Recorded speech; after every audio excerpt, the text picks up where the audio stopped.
Police अधीक्षक कार्यालय Latur press note दिनांक 8/2/2024.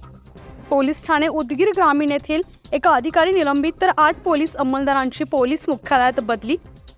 याबाबत थोडक्यात माहिती अशी की पोलीस ठाणे उदगीर ग्रामीण समोर दिनांक 31/1/2024 रोजी बकरा कापण्याच्या घटनेची बातमी विविध माध्यमांतून प्रसिद्ध झाली होती.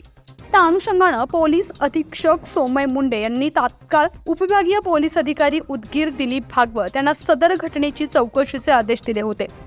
उपविभागीय पोलीस अधिकारी उदगीर दिलीप भागवत यांनी सदर घटनेची चौकशी केली असता प्राथमिकदृष्ट्या सदर घटनेस जबाबदार ठरून पोलीस ठाणे उदगीर ग्रामीण येथे कार्यरत पोलीस उपनिरीक्षक यांना निलंबित करण्यात आलं.